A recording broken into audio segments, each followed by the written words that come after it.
저는 이 조국대 경희대 캠퍼스 불교학과에 이제 근무하고 있습니다. 그리고 제가 솔직히 좀 부끄러운 얘기지만 범어사를 오늘 처음 왔어요.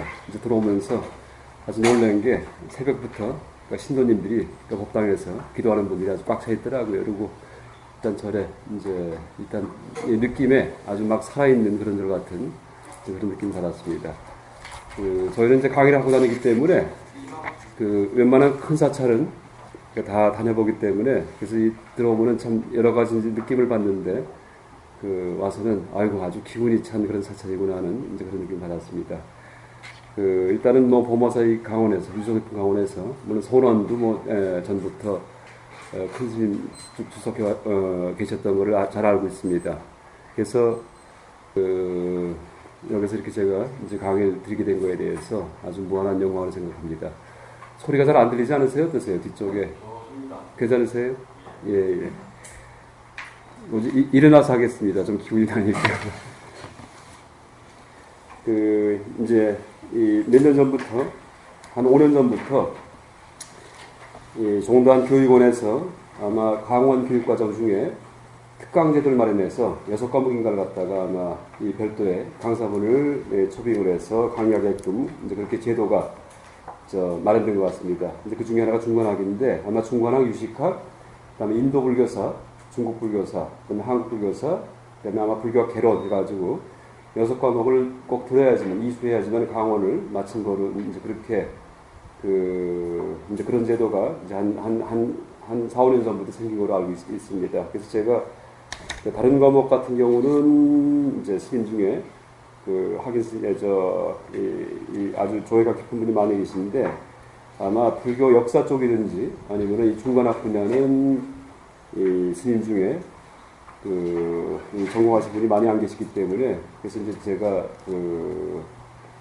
이 강원 중관학 강의에 이제 많이 다니고 있습니다. 근데 앞으로는 언젠가 약간 스님 중에서 중관학이든지 불교사 쪽도 불교 역사 쪽도 깊게 전공하신 분이 많이 배출돼 갖고 아마 이 강원 강의를 아마 전담하시게 되는 그런 날이 오길 바랍니다. 일단 중관학에 대해서 그러니까 중관이라고 이제 중관학에 대해서 얘기를 드리면은 일단 교재 설명을 드리면은 처음에 1페이지부터 3페이지까지가 이게 중관학에 대해서 개괄적인 얘기를 쭉 적어놨습니다.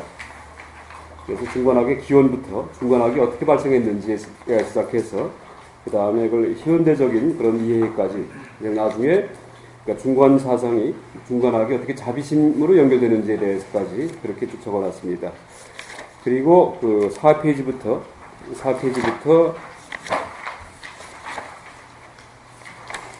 그러니까 17페이지까지요.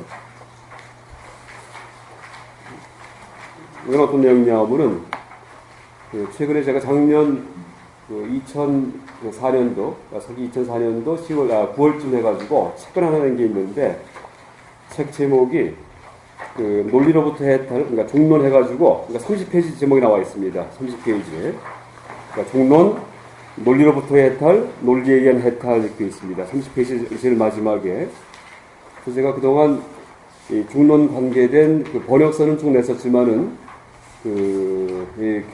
중론을 대관하는 그런 이제 저술이 없었기 때문에 그동안 공부했던 내용을 또 강의했던 내용을 이제 모아서 쉽게 이해할 수 있는 이제 책을 만들고자 해서 만든 책이 바로 이 책입니다. 그러니까 중론 해가지고 논리로부터 해탈, 논리에 해탈 이렇게 써 있는데 그러니까 뜻은 뭐냐면 말은 좀 복잡하게 돼 있지만은 우리가 분석적 사유를 통해서 우리의 분석적 사유에서 벗어나는 거예요. 그러니까 분별을 통해서 분별 버리기. 그러니까 쉽게 얘기하면은요. 그런 의미에서 제목을 붙였습니다. 근데 이 내용은 뭐냐면은 중론 중에서 중론이 총 한 450개 정도의 시로 이루어져 있는데 그러니까 시가 한 455수쯤 됩니다. 근데 그 중에 좀 이해하기 쉬운 것, 그러니까 명쾌한 내용들을 갖고 있는 것. 또 하나가 이제 중요한 개성 중론에서 이런 것들을 그러니까 108개를 뽑아서 108개. 그러니까 108번뇌 이렇게 얘기를 하듯이 우연히 뽑다 보니까 나중에 세보니까는 108개더라고요. 나중에 세보니까. 그래서 이제 그것을 하나하나 설명하는 그런 책인데 그 앞뒤에다가 이제 해설을 붙였습니다. 해설을. 그래서 그 해설만 지금 따가지고 4페이지부터 17페이지에다가 적어놨습니다. 그래서 이 해설도 전문적인 해설보다도 무슨 학술적인 해설보다도 실제 우리가 이 중론을 소재로 삼아서 그 실행 생활을 할 때 도움이 되는 그런 내용들을 이제 적어놨습니다. 그래서 부처님의 깨달음하고 부처님의 깨달음과 중론이 어떤 연관이 있는지, 그다음에 맨 마지막에는 이제 우리 불교의 그런 그 정통 수행법인, 그러니까 간화선하고 간화선, 화두를 들고 이제 수행하는 간화선하고 이 중론과 그러니까 무슨 관계가 있는지에 대해서까지 이제 그렇게 적어놨습니다. 이것은 뭐 어렵지 않게 써놨기 때문에 그 강의 도중에라도 이제 그 강의 기간 중에 천천히 읽어보시면은 뭔가 무슨 내용인지 아주 이해하실 수 있을 겁니다. 그 다음에 18페이지부터예요. 18페이지부터 27페이지까지요. 그러니까 중론 전체 다는 아니고, 그러니까 중론 중에서 이제 중요한 내용들 몇 가지 이번 그 강의 중에 제가 예를 들면서 그러니까 설명드릴 만한 내용들을 18페이지부터 29페이지까지 그러니까 쭉 모아봤습니다. 그러니까 전체 개송은 아니고 중론 전체 개송의 한 반 정도 됩니다. 반 정도예요. 이것은 나중에 제가 중론에 대해서 전체적인 설명드린 다음에 나중에 이제 다시 여기 이 부분을 읽어가면서 그러니까 실제 한번 중론을 읽어가면서 그 내용이 무엇인지 이제 한번 연구를 해볼 그런 예정입니다. 그 다음에 28페이지부터요. 28페이지부터 30페이지 위쪽까지 위에 여기 이제 삼론학이라고 써가지고 몇 가지 내용을 적어놨는데 이 내용은 이 중론이 그러니까 중국에서 어떻게 이해되었는지에 대한 그런 내용입니다. 일단 중론은 이제 많이 알고 계시겠지만은 지금부터 한 1800년 전에 용수보살께서 지으신 그런 문헌이죠. 중론이. 그러니까 용수보살께서 중도에 대해서 논리적으로 설명하기 위해서 455수 정도의 시를 지으셨습니다. 시. 근데 이 중론이 인도 내에서도 계속 그에 대한 주석이 붙으면서 연구가 되지만은 그 다음에 나중에 티베트에 들어가서도 연구가 되고요. 그 다음에 또 중국에 들어가서도 연구가 됩니다. 또 실제 이 중국 불교의 뿌리가 중론이다라고 얘기해도 됩니다. 그러니까 이제 후대의 중국 불교의 뿌리는 이 중론에 근거하고 있다 얘기할 수 있습니다. 이제 왜 그러냐 하면은 원래 이제 중론이 중국에서 번역된 게 400년대 초입니다. 400년대 초에. 그러니까 구마라습 들어보셨죠? 그러니까 한자는 구마라집 이렇게 적는데 우리가 전통적으로 읽을 때 구마라습 이렇게 읽습니다. 구마라습. 그러니까 구마라습 법사께서 400년대 초에 그러니까 중론을 번역을 하면서 중론을 한문으로 번역해서 중국에 소개하면서 처음 이제 제대로 중론이 알려지는데 처음 알려지고 나서 그러니까 구마라습 법사가 돌아가시고 나서 한 5, 6년 있다가 그분이 활동하던 장안 지방이 이제 전란에 휩싸입니다. 그러니까 전쟁에 휘말려들죠. 그래서 잠깐 중론에 대한 그런 공부 분위기가 일어났다가 한 5, 6년 있다가 이제 완전히 이제 망가져지는데 그래서 이제 이 장안이 지금 이제 시안이죠. 서안 지방이고 아마 중국 여행 갔던 분들은 아시겠지만은 희은장 스님의 부도탑이 있는 그런 지방이고요. 근데 이 400년대 이제 418년쯤 돼가지고 그러니까 혁년발발이라는 그런 흉노적 계통의 이 외적이 침입해 들어와서 그러니까 스님들을 살육을 합니다. 스님들조차도. 그 바람에 이제 이 안에 있던 장안에 있던 모든 승려가 피신을 가는데 그러면서 이 중론에 대한 그런 연구가 다 망가집니다. 그래서 이제 이 420년대 이후부터는 중국의 불교를 신행하는 그런 풍토가 어디에 근거한 거냐 하면은 이 강남 지방은 그러니까 성실론 이제 그것도 물론 이제 구마라습 법사의 그런 번역서이긴 하지만은 성실론에 근거한 거고요. 강북 지방은 그러니까 강북할 때는 양지강 이북을 이제 얘기합니다. 그러니까 하라고 하면 중국에서 하라고 하면은 황하 지방이고요. 황하. 그다음에 강하면은 이제 양자강을 얘기하죠. 황하는 북쪽에 있는 강이고 양자강은 이제 남해 있는 장강이죠. 장강. 이 강남 지방은 성실론을 이제 중심으로 공부를 하고 그다음에 신행을 했고 강 지방은 비담을 중시했다. 그러니까 아비달마 중심의 그런 불교를 했다 얘기합니다. 그래서 이제 성실론도 실제는 그 당시에 대승이라고 생각을 했는데 실제 내용을 보니까는 뭐 중국 불교 입장에서 그러니까 소승적인 사상을 담고 있는 이제 그런 사상이다. 그러니까 소승에서 대승으로 넘어가는 과도기적인 그런 문헌이 성실론입니다. 그리고 그 비담은 아비달마기 때문에 철저하게 뭐 소승이죠. 문제 비난하는 얘기가 아니고 일단 이 북방불교, 한문불교 입장에서의 그런 그 호칭인데 어쨌든 중국불교 전역이 다 소승불교를 그 근거해서 실행하는 그런 분위기였는데 그 400년대 이제 말에 그 480년대 전후에서 그 이 중관학을 종지로 삼아서 이 중국불교에 그러니까 서서히 혁명을 일으킨 분이 있습니다. 이분이 누구냐 하면은 바로 고구려의 승랑 스님입니다. 승랑. 그러니까 고구려 스님 중에 승랑 스님인데 28페이지에 승랑의 생애라고 해서 이제 제가 적어놨는데 이 승랑 스님이 그러니까 지금의 남경이죠. 남경은 그러니까 상해 지방입니다. 상해. 그러니까 남경 대학살 들어보셨죠? 그러니까 일제시대 때 대동아 전쟁 때 그때 1937년인가 일본군들이 중국의 한 3분의 2 이상을 점령을 합니다. 중국을. 일본군이. 그때 남경에 들어가서 전체 거주민의 한 반 정도를 다 살육을 벌이는데 그 남경 지방이 옛날 이름이 금릉입니다. 금릉이고 바로 이 금릉 지방이 그러니까 지금 상해의 북쪽으로 이제 바로 인근에 인접한 지방이고 장강, 양자강 하류 지방인데 여기에 승랑 스님이 나타나서 그러니까 중론을 중심으로 해서 새로운 그런 그 불교를 퍼뜨리는데 이것이 바로 이 삼론학입니다. 삼론학. 그래서 이 승랑 스님이 삼론학의 시조인데 이 승랑 스님 이후에 천태학이 발생하고요. 그러니까 승랑이 없었으면 천태 사상이 있을 수가 없습니다. 또 승랑의 근거에서 물론 삼론학이 이제 발생하고요. 그 다음에 또 하나가 승랑의 근거에서 선종이 발생합니다. 그러면 얘기 끝났죠. 중국 불교의 큰 핵심이 선, 삼론, 천태인데 그게 전부 다 이 승랑 스님 이후예요. 그러니까 승랑 스님 영향을 크게 받습니다. 그래서 그 다음부터, 그러니까 승랑 이후부터 중국불교 전체가 대승불교화 됩니다. 물론 이제 근본불교 입장에서 본다면은 오히려 이 중불교가 어떻게 보면은 대승, 뭐 잘못된 불교로 갔다, 뭐 이렇게 비판할 수도 있겠죠.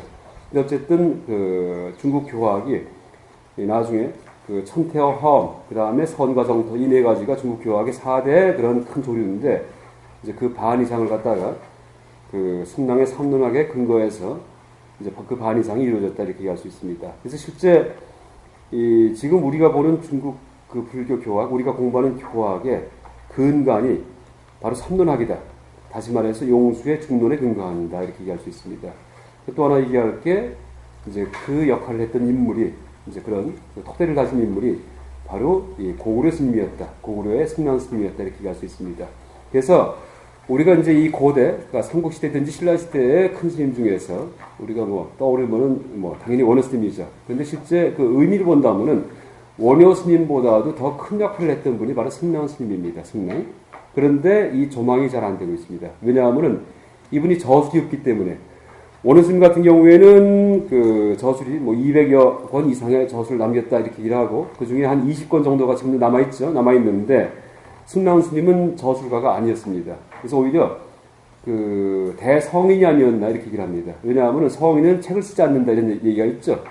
뭐 부처님이 뭐 저술가도 아니었고 그 다음에 뭐 예수님 같은 경우도 저술가가 아니었고 공자도 노노 같은 경우가 제자들한테 문답을 전해준 것을 제자가 나중에 글로 남긴 것일 뿐이고 그건 소크라테스도 마찬가지고요. 플라톤이 나중에 이제 그걸 기억을 토대로 해서 저술해 놓은 것이 플라톤의 저술이고 그 안에서 이제 이 소크라테스 사상을 알 수가 있는 거죠. 그런 식으로 승랑이 저술가가 아니었기 때문에 이제 그 이름으로 되어 있는 그러니까 책이 남아 있지 않으니까 우리가 잘 조망이 안 되고요. 또 하나가 이 승랑 스님의 사상이 이 증손자 제자벌되는 그 길장 스님의 책에 이제 굉장히 나와 있습니다. 그러니까 길장 스님이 삼론학의 대성자인데 그러니까 삼론학이 중국 수나라 때 길장 스님에 의해서 집대성됩니다. 그런데 이 길장 스님의 책 속에 승랑 스님의 그 사상이 이제 계속 인용이 되는데 그래서 이제 길장 스님의 책을 통해서 승랑 스님의 사상을 우리가 짐작할 수 있습니다. 근데 특이한 점은 그 다른 중국 스님들의 저술에서는 그 선대 어떤 스님의 얘기를 할 때 그렇게 크게 얘기하지 않고 이제 인용만 단순히 할 뿐인데 그러니까 길장 스님이 삼론학을 이제 그 집대성하면서 여러 가지 저술 남기는데 그 안에서 승랑을 얘기할 때는 뭐 엄청난 찬사를 갖다가 막 붙여가면서 이렇게 존경의 마음을 표하면서 얘기를 합니다. 그래서 위대한 승랑 스님께서는 아니면 우리의 선조이신 승랑 스님께서는 이런 말을 꼭 붙입니다.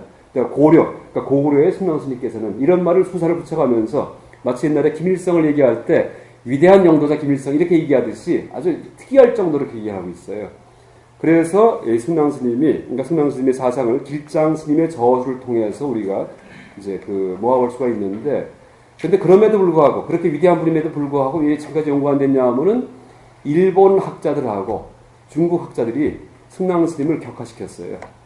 길장 스님이 그렇게 승랑을 막 위대한 인물로 이렇게 막 격상시킨 것은 다 이거 허구다. 이렇게 얘기를 합니다. 그게 일본의 경야 황양이라는 그런 학자가 있었습니다. 경야 황양. 그 다음에 중국의 탕용동.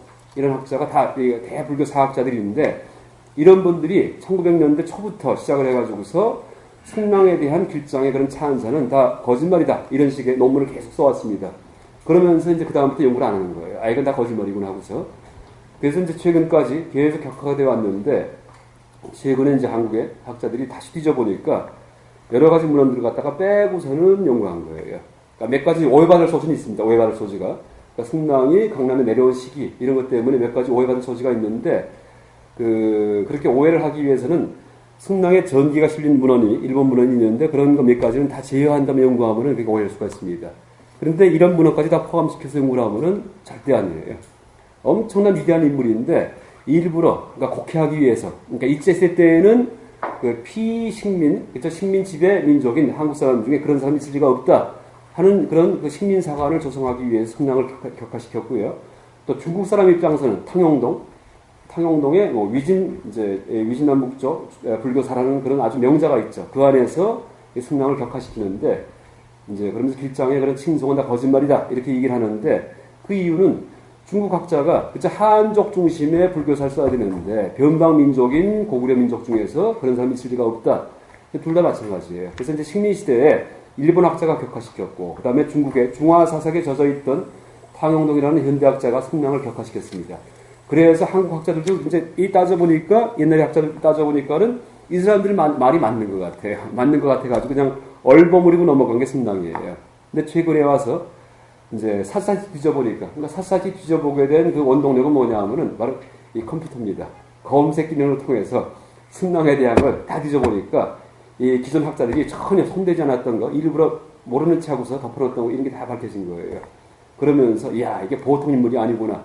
그 다음에 탕용동과 경양학이 완전히 어떤 정치 논리에 의해서 학문조차도 왜곡시키는 정치의 신여와 같은 그런 학자들이었구나. 일본 학자, 중국 학자지만, 세계적인 학자지만은, 이런 걸 이제 알면서, 그러니까 저도 논문을 쓴 게 2개가 있습니다. 그러니까 제 앞에도 어떤 분이 논문 쓴 게 2개가 있고요. 그래서 승랑의 생애와 사상, 아니면 승랑의 생애에 대한 재고찰해가지고, 그러니까 다시 조명을 해서, 이제 최근에 와서 승랑을, 그러니까 이제 우리가 다시 재조명하는 그런 움직임이 이제 한국 내에서 일고 있습니다. 그래서 이 승랑 스님이 이제 앞으로, 그리고 제가 이제 내년, 올 8월부터 내년 8월까지, 그러니까 연구년이라고 해서 1년을 학교를 쉬게 되는데, 연구하기 위해서, 그때 과제를 제출한 게 뭐냐 하면은 승랑의 생애와 사상에서 이제 승랑을 다시 재조명하는, 그러니까 그러니까 불교를 떠나서 한국의 고대 사상가 중에 위대한 인물 중에 하나가 원효스님인데, 그보다 더 클 수도 있는 큰 산맥이 승랑입니다. 승랑을 조명하는 이제 그런 연구를 갖다가 이 과제를 제출했고, 지금 생애는 다 조명이 됐고요, 생애는. 근데 사상도 지금 정리를 거의 다 해놨습니다. 그래서 이제 그동안 이게 작년 여름방학 동안에 공부한 건데, 제가 그거를 좀 정리해서 이 뒤에다가 이 강의 말미에 이제 금요일쯤 해가지고, 아마 금요일쯤 강의 될까요? 목요일까지인가요? 원래 정도한수는 3일 강의 얘기를 하죠. 10시간 강의, 12시간 어떻게 돼 있죠? 금요일까지 계획 잡혀 있으시죠? 그 금요일날 제가 오후쯤 해가지고서 아니면 금요일 하루 전체를 하려하더라도, 그러니까 승랑과 승랑의 사상에 대해서는 제가 다시 또 소개해 드리겠습니다. 승랑에 대해서. 그래서 그 얘기를 28페이지부터 그 30페이지까지 적어놨습니다. 또 하나 얘기한다면은, 우리나라가, 실제는, 그러니까 최근에 6.25 이후에 한 50년간 전쟁이 없죠. 이런 시기가 처음이라는 얘기 하잖아요. 그러니까 한반도에서 평균 치면은 2년에 한 번씩 전쟁이라는 얘기 하더라고요.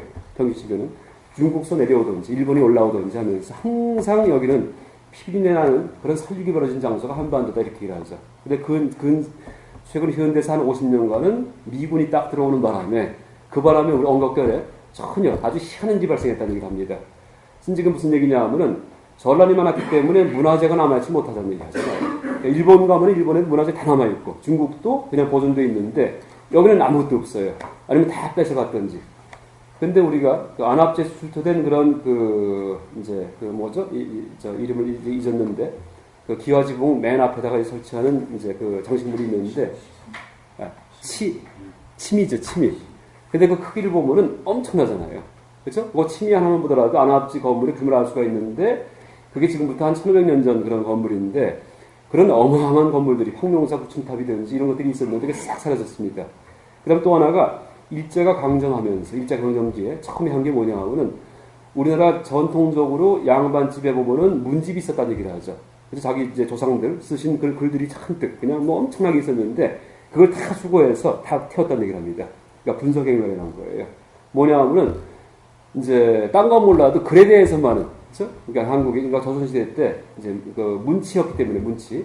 그러니까 조선시대 500년간은 사실은 그게 엄청난 시대입니다. 무슨 얘기냐 하면은 플라톤의 철인국가, 플라톤이 철학자가 다스린 세상에 그런 나라가 이상국가다 얘기했는데 조선시대 500년간이 바로 철인국가 시대예요.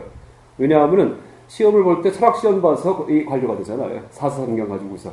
그렇죠? 공자왈, 맹자왈, 그 다음에 주역, 이런 거 시험 봐요.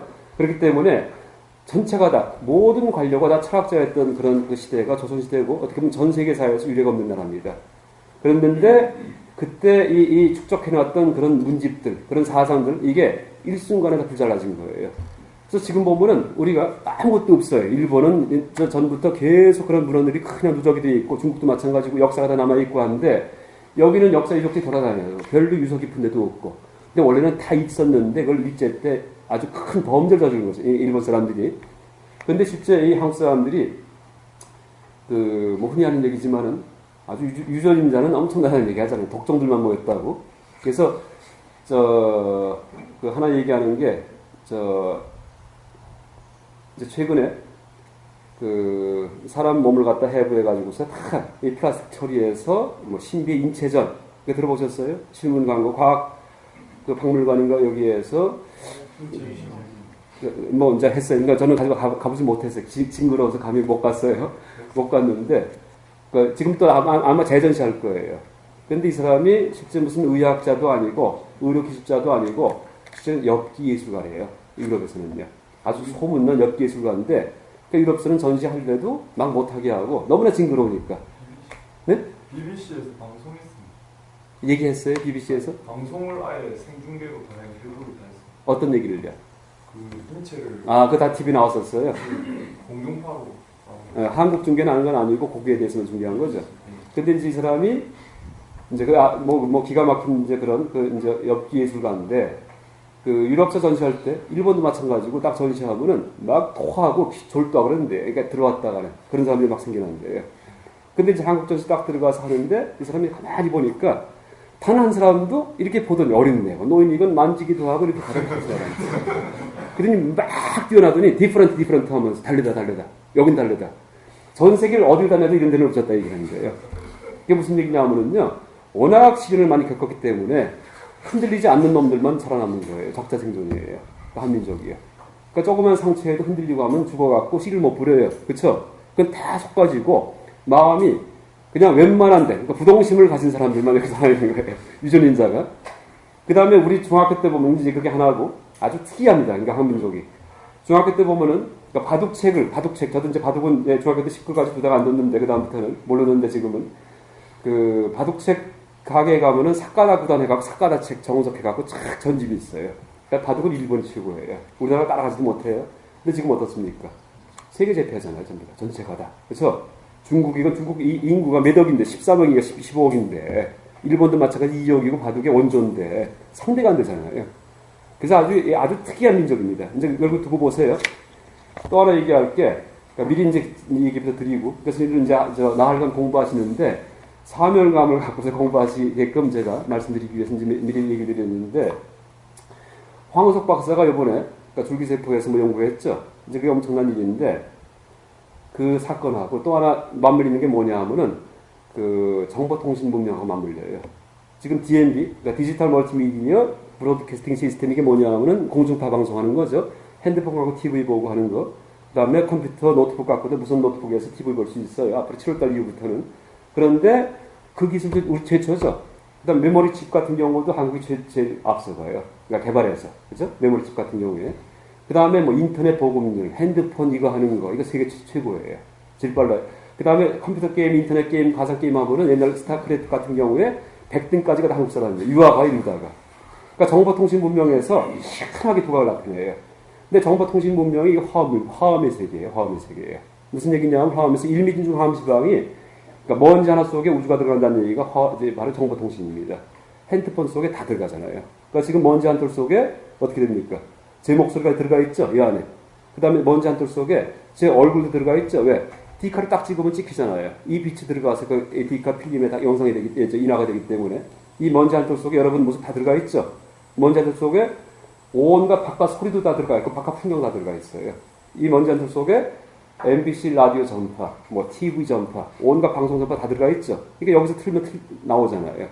무슨 얘기냐면은 그게 화음은 무슨 기후도 아니고 사실 얘기하는데 그런 식으로 전파 문명, 무선 통신 문명, 정보 통신 문명 이거 화음입니다. 이치가. 그러니까 화음의 이치가 세계를 지배하고 있기 때문에 그러니까 세계를 화음의 이치가 있기 때문에 그런 식의 문명의 이기들, 그러니까 기계들이 개발될 수 있는 거예요. 컴퓨터도 화음이에요. 앉아가지고 무슨 다 하잖아요. 여기서 교통하는 게 모든 정보를 다 할 수 있고 어디든지 갈 수 있고. 그래서 이제 화음이 그러니까 한마디 간단히 얘기한다면은 전지전능자가 화음이에요. 다시 말해 부처님이 화음이에요. 어느 점이나 다 부처님이다. 이게 화음이거든요. 그래서 누구든지 주인공이 되는 세상이 이제 화음 세상이고 정보통신사회가 누구든지 다 주인공이 되는 세상입니다. 그렇죠? 전 같으면은 아날로그 세계에서는 주인공은 힘센 놈이 주인공이에요. 짐승 세계에서는요. 딴 건 다 보면 종이 돼야지 돼요. 또 그런 식의 종교가 판을 붙였어요. 근데 지금 정보통신사회가 되면서 틀이 바뀝니다.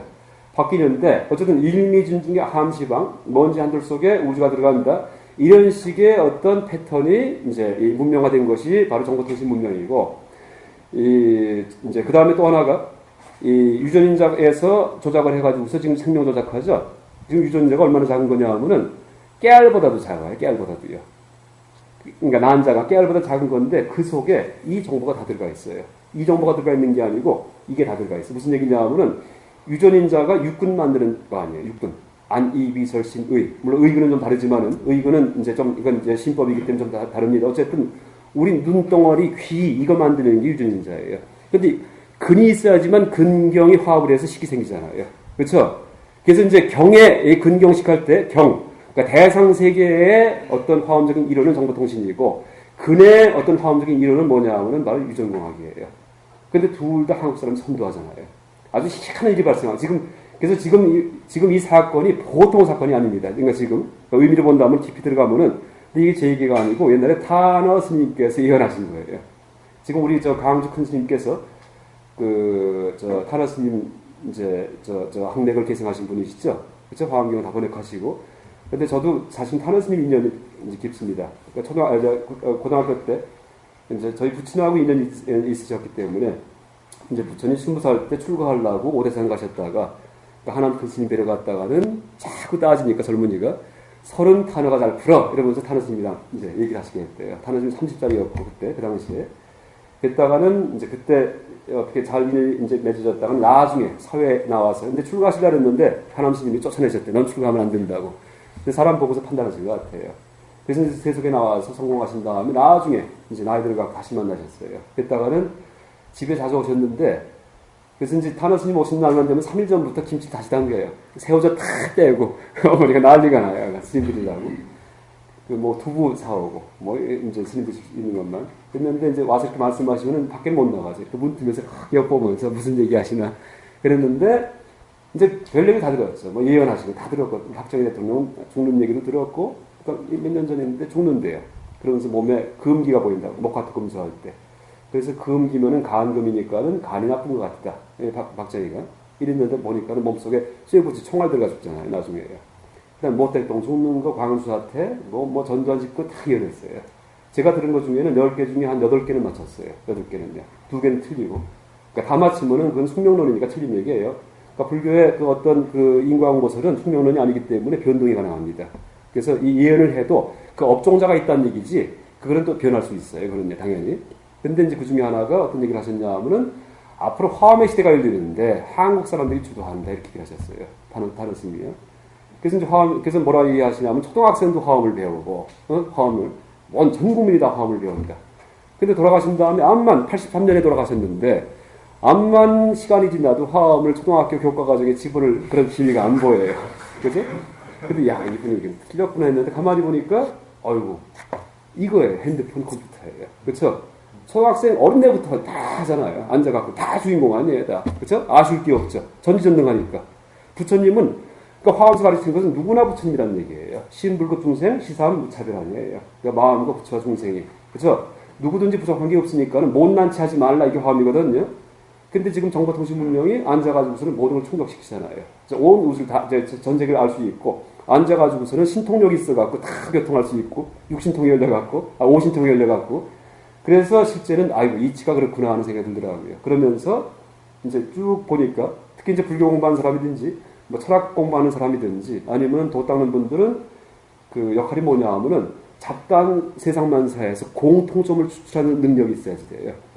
그게 연기법 같은 게 그거 아니에요. 연기법은 가장 최고의 공통점이에요. 모든 마음의 이치, 물질의 이치, 그 다음에 뭐 전생, 연생, 내생, 이걸 다 따져보더라도 모든 걸 일관하는 대통일장의 법칙이 바로 연기법이에요. 그러니까 부처님도 마찬가지. 그러니까 최고의 보편 법칙을 발견한 분이 부처님이고요. 우리는 거기까지는 못해도 일단은 잡다한 사회현상 보고서 추출해가지고서 비슷한 걸 이렇게 하면은 핵을 볼 수 있습니다. 핵을 갖다가. 근데 지금 핵은 바로 화엄입니다. 화엄. 그러니까 지금 앞으로 이제 이 문명에 이제 이 전환이 일어나는데, 근데 보니까 이 화엄 세계를 기계는 처음 서양 사람들이 만들기 시작했는데, 딱 만들자마자 낚아채는 게 다 한국 사람들이에요. 그러니까 정보통신. 여기서 낚아채버리고, 유전공학도 그 사람들 먼저 시작했는데, 그냥 중간에 들어가더니 쎄치게 하잖아요. 그러더니 앞장서잖아요. 그러면서 이제 생명 개념에도 혁명이 되네, 생명 개념에. 그 전까지 생명 따로 있는 줄 알았는데, 뭐예요? 이 육신은 무상하고 무아이기 때문에 조작 가능하다. 그러니까 부처님 진리예요. 그러니까 유전공학이 나쁜 거 아니에요. 그러니까 불교 입장에서는 이게 아주 대사건입니다. 그러니까 코페르니쿠스의 뭐 지동설처럼 지금 유전공학이 실제 그 기성 그 세인족의 종교, 이슬람이든지 유대교, 기독교적 사고방식을 갖다가 다 뒤집어 엎는 그런 사건이에요. 그래서 지금 난리가 나잖아요. 큰일 났으니까. 그거 못하게 하려고 그러고 부시가 난리가 나고 이렇게 되잖아요. 그런데 지금 그런 그 뒤엎는 사건을 일으키는 게 둘 다 한국 사람이고 둘 다 또 불자 집안이에요. 황호석 박사도 불자, 독실한 보통 불자가 아니에요. 그 다음에 삼성가는 그거 유명하죠. 아주 지독한 불교 신자 아니에요. 삼성가가 삼성 집안 자체가 그죠? 이병철 씨 때부터 그러면서 이제 그런 혁명이 일어나는데 왜 이게 중요하냐면은 그 정보통신 사회가 이제 어떤 사회냐면은 바로 정신 문명의 사회입니다. 그러니까 물질이 지배하는 사회가 아니고요. 지금까지는 물리의 세계였어요. 그러니까 약육강식의 세계였어요. 제국주의 시대, 힘센 놈들이 약한 걸 갖다 제압하는 시대였는데 정보통신 시대가 되면서 이제 그게 안 통합니다. 지금 미국이 이라크 들어가서, 그러니까 러시아가 망한 다음에, 소련 망한 다음에 이라크 들어가서 미국이 지금 지압을 하는데 왜 지금 쩔쩔맵니까? 정보통신 때문이에요. 무슨 얘기냐 하면은 한 50년 전에 히틀러가 유태인들 학살할 때 전 세계에서 아무도 몰랐어요. 아무도 거기에 대해서 문제도 안 삼고. 그러니까 1960년대 중반부터 문제를 삼아요. 누가? 히틀러 대학살 홀로코스트가 뭐 히틀러 이후부터 난리던 거 아니에요. 한 15년간을 갔다가 아무도 거론도 안 하고 이러다가 안네 프랑크 일기가 조금 있다가 그 정도뿐이 없었어요. 그랬는데 그걸 부각시킨 게 누군지 아세요? 유대인들이에요. 왜 부각시켰는지 아세요? 1960년대 중반에 시나이 반도 침공하면서 전 세계 여론이 유대인들 비난하니까, 이스라엘 비난하니까 반대, 저울추 맞추기 위해서 자기를 피해본 걸 막 부각시키는 거예요. 이제 그 책에 나온, 그것도 이제 최근에 나온 책에 보면 뭐 다 이제 그 뭐 상식같이 써있죠. 그래서 그다음부터 만든 영화가 유대인들 압박받는 영화, 헐리우드 같은 데에서, 그 다음 스필버그의 무슨 영화, 스필버그 유대인이에요. 그런 커넥션이 있습니다. 근데 이제 어쨌든 그 당시까지만 하더라도 힘이 지배하는 사회니까, 그 다음에 다윈의 진화론 때문에 약육강식을 어떤 자연의 이법인 줄 알았어요. 그래서 강자가 약자 제압하는 것은 당연하다. 그 영국의 식민지배입니다. 그러니까 식민지배 논리에 양심을 가려주는 거예요. 다윈 때문에. 그랬는데, 그러니까 다윈의 적자 생존의 법칙이죠. 그랬는데, 최근에 와가지고, 그러니까 미군이 이라크 들어가서, 그러니까 옛날 2차 대전 당시만 하면은, 이라크 같은 경우에는 벌써 딱 끝장나요, 다. 지금 다 제압이 돼가지고서 다 미국이 아부하고 이런 식이 되는데, 그걸 못하는 이유가 정보통신 때문이에요. 왜 그럴까요? 포로학 때 빨가벗겨 갖고서 뭐 뺑뺑 하면서 좀 이렇게 한 건데, 별것도 아닌 사건인데, 누가 사진 디카를 찍었다가는 인터넷 뿌리니까는 난리가 나죠. 그래서 나중에 재판까지 걸어갖고서 미국 내에서 몇 년형 징역 때리잖아요. 별것도 아닌 사건인데 2차 대전 때 600만을 죽여도 직소리 안 하던 사람인데 무슨 얘기냐면은 남 보는 앞에서 사람은 함부로 아무것도 못한다는 얘기예요. 보는 앞에서는. 정보 공개 상태에서는요. 그렇죠? 암만 나쁜 놈도 남 보는 앞에서는 이유 없이 죽이지 못해요. 절대. 그렇죠? 그러니까 미국도 지금 자꾸 이유를 달잖아요. 이랬다 저랬다 이랬다 왔다 갔다 하면서. 핑계를 달잖아요. 짐승은 이유 없이 야구강식이에요. 짐승은요. 힘셌는데 뭐 하면서 죽이면 끝이에요. 인간이기 때문에 항상 핑계를 달아야 돼요. 뭘 하더라도. 그래서 이제 그 정보통신 사회는 그 모든 정보가 공개되는 사회이기 때문에 그래서 강자가 약자를 함부로 유린하지 못하는 사회가 바로 정보통신 사회입니다. 그렇죠? 그래서 지금 북한도 함부로 못해요. 절대요. 북한도요. 보세요. 이제 두고 보세요. 어떻게 얼마나 날지. 거꾸로 집니다. 미국이요. 근데 북한도 한민족이기 때문에 그러면서 아주 대사건이 벌어질 텐데 이제 두고 보세요. 그런데 이제 다시 이제 얘기를 연결시킨다면은 정보통신 문명에서 우리나라 사람들이 뜨는 이유가 뭘까요? 핸드폰 애들 촉하는 이유가 뭘까요? 그때 매스컴에서 흔히 하던 얘기인데 한글 때문에 한글이에요. 세종대왕의 한글. 그러니까 세계 문자 중에 핸드폰에 입력하기 가장 쉬운 문자가 한글이다 이렇게 얘기를 하죠. 물론 일본어 같은 경우는 이거 입력을 못해요. 일본은 핸드폰이 안 퍼지고 PD폰 이제 비서 큰 거죠. 큰 덩어리. 그러니까 가나 입력하려면 50몇 자기 때문에 복잡하게 입력합니다. 한문 한번 입력해 보세요. 그러다가 그러면 안 돼요. 그나마 할 수 있는 게 영어예요. 영어인데 영어도 모음이 몇 개 있죠? A, U, 해가 모음이 많아요. 한글은 몇 개 있죠? 천지 삼재예요. 의.오. 요거 세 개 갖고 입력하기 때문에 엄지족이 생기잖아요. 그래서 이제 그렇기 때문에 여기서 그 정보통신 쪽에 막 빠져들고 기술 개발도 그러다 보니까 자꾸 되는 거예요. 그래서 서양서 정보통신 어떤 기기 개발되면 여기부터 먼저 뿌려서 시험한다는 얘기 하잖아요. 이게 통하나 안 통하나. 그런데 이제 또 하나 보세요. 여기서 더 나가요. 한글 누가 만든 거예요? 세종대왕. 왜 만들었어요? 나란 말싸움이 둥귀게 달아 문자와라 서로 삼았디 아니할세 내가 이를 어여삐 여기 이렇게 나가죠. 훈민정음에. 뭐예요? 우리나라 말이 중국과 달라갖고 그 글자가 다르기 때문에 이것을 가엾이 여기어서 만들었잖아요. 뭐냐 하면은 민심은 천심이다. 백성 존중 사상이에요. 철저 민주예요. 그런 왕은 전 세계에 없어요. 그러니까 조선시대 왕이 다 그래요. 그렇죠? 다 백성 중심이에요. 백성에 대해서 왕이 좀 잘못하면 신하들이 목을 걸고서 간을 직언을 해요. 지금 그런 사람 없죠? 다 아부하기 바쁘지. 그러니까 지금 이건 뭐 이 현대사회에서 대통령의 권력이 조선시대 왕의 권력보다 더 많습니다. 지금 절대 민주화 사회 아니에요. 요새가. 서양도 마찬가지고 그거는 저 유럽도 마찬가지예요. 민주주의도 이게 다 허구예요. 허구. 그죠? 지금 우리가 그 사람들이 심어놓은 최면이에요. 그 민주주의도 우연히 생긴 거예요. 그게 지금 민주주의가 아니고. 그러니까 조선시대가 오히려 더 목을 걸고서 신하가 가능할 수 있는 그런 식의 사회였는데 서양 같은 경우에는 왕이 어떤 왕입니까? 황제, 신권. 그렇죠? 뭐냐면 신이 나에게 권력을 부여했다 이렇게 되는 거예요. 그러니까 이제 그런 설이 있는데 천부인꽃을 말고 뭐가 있죠? 왕권 신수설이죠. 왕권 신수설이죠. 그렇죠. 자꾸 이제 헷가닥합니다. 헷가닥이 아니고 나이가 드니까 깜빡깜빡해요. 그러니까 한자 쓸 때도 자꾸 잊어버리고 전에 다 했는데 이제 그게 나이 든 증거인데 눈은 아예 안 보여요. 눈은 이제 돋보기 끼고 이제 왕권 신수설. 그건 집이 곧 뭐 국가다 이런 얘기 아니에요.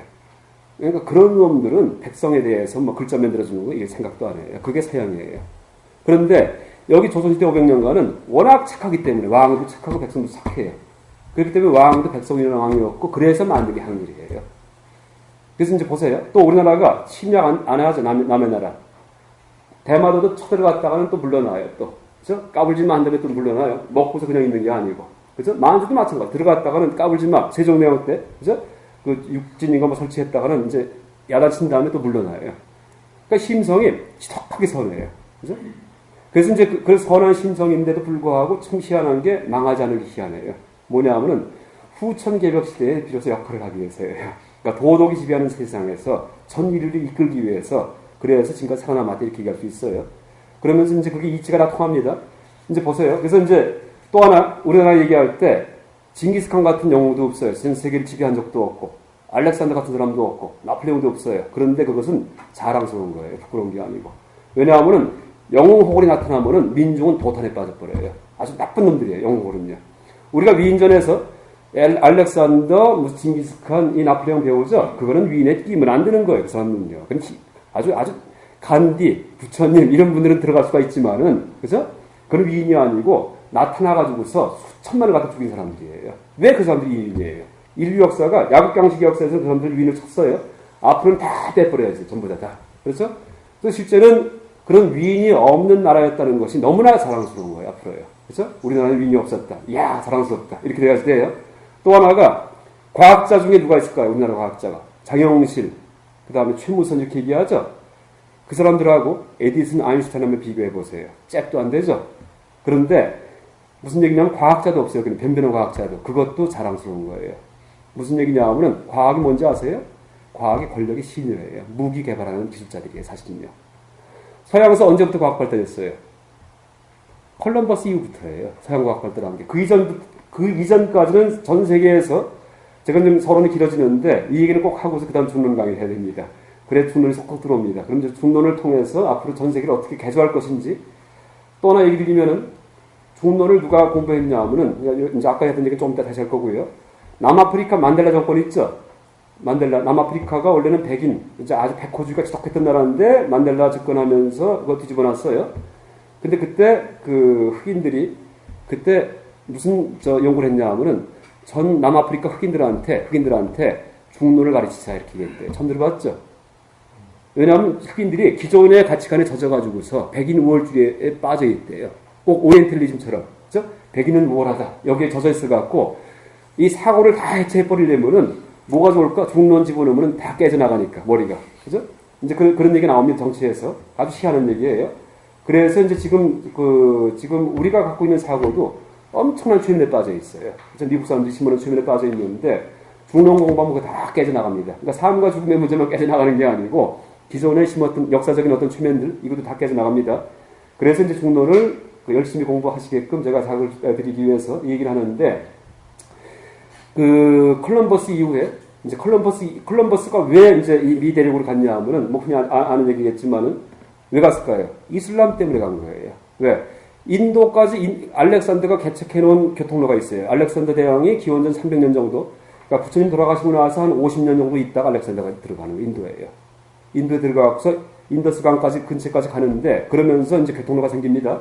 생기는데 그 길을 통해서 향로가 유럽을 들어가는데 이슬람이 생기면서 그걸 막아버렸다. 이슬람이 생기면서. 그러다 보니까 그래서 일으킨 것이 바로 십자군 전쟁이에요. 그러니까 이 목표는 뭐 이스라엘을 찾다 했지만은 이스라엘 찾는 게 아니고 그것도 이제 하나의 목표긴 하지만은 인도로의 교육로를 확보하자 이거예요. 그래서 십자군 전쟁을 일으켰는데 누가 이기죠? 이슬람이 이기잖아요. 팡팡 깨지잖아요. 그러면서 교황, 그러니까 수백 년에 걸쳐갖고 십자군을 갖다 여러 차례 보냈는데 계속 지는 거예요. 왜? 그 당시 세계 최강의 군사력은 바로 페르시아이기 때문에. 지금의 이란이죠, 이란. 그죠? 또, 세계 최고의 과학기술은 바로 페르시아이기 때문에. 그쵸? 그게 바로 빛은 동방에서, 오리엔트에서 이 얘기예요. 오리엔트가 중국 얘기하고 우리나라 얘기하는 거 아니에요. 그 당시에 옥시덴트의 옆에 있는 바로 중동 지방이 오리엔트예요. 유럽에서 볼 때. 모든 과학기술, 그러니까 서양이 될 게 아니에요. 이제 이 페르시아가. 지금 죽을 쓰고 있지만은, 원수 그러니까 지금 이제 보복을 하는 거예요. 그 당시에 십자군 전쟁 패배에 대해 보복을 하고 있는 건데, 그러고 나니까는 갈 수가 없어요. 그런데 이 지동설 나오면서 어떻게 돼요? 인도로 거꾸로 들어갈 수 있다. 이 말이 나오니까 가보자 떠난 게 콜럼버스. 인도 가려고. 가보니까 진짜 이 색깔이 다르니까 인도 이렇게 얘기를 한 거예요. 그래서 서인도 제도가 바로 콜럼버스가 발견했던 땅이고, 콜럼버스는 죽을 때까지도 거기가 인도인 줄 알았대요. 그래서 신대로 이제 모르고서 이제 그렇게 나와요. 근데 이제 가가지고서 콜럼버스가 갔다 오자마자 이제 막 썰을 푸는 거예요. 금덩어리가 있고 이렇게 하면서. 그러면서 한 5년 동안에 수천 척의 배가 떠나요. 계속. 그러니까 남북 아메리카를 향해가지고서. 그 다음에 1492년에 콜럼버스인데 1498년, 그 6년 뒤죠. 6년 뒤에 바스코다가마 들어보셨죠? 유럽을 떠나가지고서 아프리카 돌아가지고 희망봉 돌아가지고 인도까지 가는 사람이에요. 왜? 한 6년 동안 인디안 쪽, 남북 아메리카는 거의 다 가버렸기 때문에. 그러니까 얼마나 갔다는 얘기예요. 총을 들고서 그 다음에 가서 약탈 벌이는 거예요. 인디안들, 그러니까 잉카 문명 다 파괴시켜요. 가서는 황금, 금은 가져오죠. 그죠? 경제활동 중에 가장 이윤이 높은 게 뭐냐 하면은 바로 약탈이다. 이렇게 얘기하잖아요. 총알 몇 발 빵빵 쏘면 수억을 벌어오니까. 그러면서 전 세계에 아프리카, 남북 아메리카, 이제 인디안들, 이 금은 보화, 그 다음에 인도, 여기서 수탈해온 보화가 유럽에 쏟아져 들어갑니다. 콜럼버스 이후에, 1500년대 이후부터. 계속. 그리고 150년 있다가 탄생한 사람이 바로 아이작 뉴턴이에요. 뉴턴 물리학이 딸이 나오는 게 아니고, 그 다음에 뉴턴이 나오고, 모차르트가 나오고, 칸트가 나오는 거예요. 뉴턴 물리학과 모차르트 음악과 칸트 철학에는 피가 묻어 있다는 얘기예요. 우리가 그거 알아야 돼. 인디안에 피가 묻어 있어요. 왜? 전 세계에 재화 들어가니까 놀고 먹는 놈들이 생기는 거예요. 그 전까지는 다 먹기 바빴는데 그러면서 놀고 먹으면서 이 재화의 토대를 두고서는 과학 실험을 하는데 그 다음에 철학을 하고 음악을 합니다. 예술을 하고 그래서 부가 생기니까 잉여부가 생기니까 노력해본 돈이 아니고 약탈한 돈이 들어오니까 얼마나 기쁘겠어요. 그렇죠? 총 몇 방 가지고서 10명에 가지고서 기관총 가지고서는 3천억을 벌어와요. 만약에 1,000억씩. 그런 경제 활동이 어디가 있어요. 그래서 실제 이 콜럼버스 이후에 근세 500년은 악의 역사입니다. 우리가 그걸 알아야지 돼요.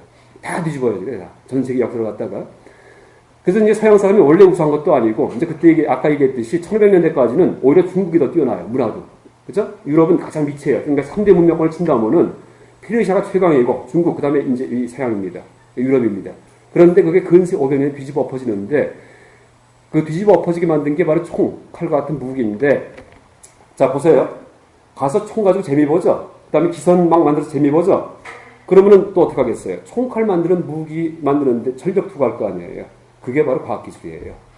그래서 모든 과학기술이 영국에서 나옵니다. 영국이 다 지배했기 때문에. 그렇죠? 해가 지지 않는 나라, 영국 아니에요. 영국. 해상권을 장악하면서. 그래서 산업혁명도 영국에서 나오고 웬만한 과학자도 다 영국이에요. 영국. 그 과학기술은 군사기술이다. 이런 얘기 들어보셨어요? 지금 인터넷조차도 이게 이 과학 군부대에서 나온 거예요. 전 세계 미군 연락망이었는데 그게 나중에 서해화돼가지고 만든 거거든요. 모든 과학기술 전부 다 군사기술입니다. 그래서 이제 근세 500년 동안 서양이 과학이 굉장히 발달했는데 그게 그냥 자연스럽게 발달시켜온 거, 뭐 합리적이기 때문에 발달시켜온 거 아니에요. 이럴 때예요. 왜 발달시켰냐 하면은 과학기술 갖고 재미를 봤기 때문에, 살림을 했기 때문에, 돈을 벌었기 때문이에요. 그래서 이제 정치의 신여가 과학입니다. 사실은요. 얼마 전에 그러니까 중국 역사, 중국에서 이제 이 세미나가 크게 한번 열렸는데, 그러니까 제목이 뭐냐 하면은, 왜 중국서는 과학이 발달하지 않았을까? 이런 얘기예요. 왜 중국 사람들은 합리적이 못할까? 이런 얘기예요. 그래서 중국에 온갖 유수한 학자가 모여가지고서 서양 학자 불러갖고 이제 회의를 했는데, 그러니까 세계적인 학술대회예요.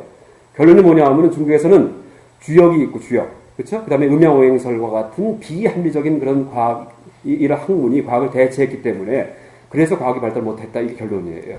이게 그런 그 대학자들이 모인 결론이에요. 이건 틀린 얘기예요.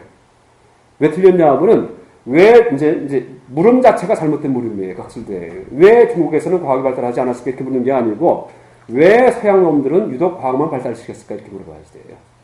그게 올바른 물음이에요. 원래는 이 정신 문명과 과학 문명, 물질 문명이 같이 갔습니다. 인류 역사가 동등하게 갔는데 콜럼버스 이후부터 갑자기 과학이 발달하는 거예요. 왜? 무기 만들기 위해서예요. 딱 하나.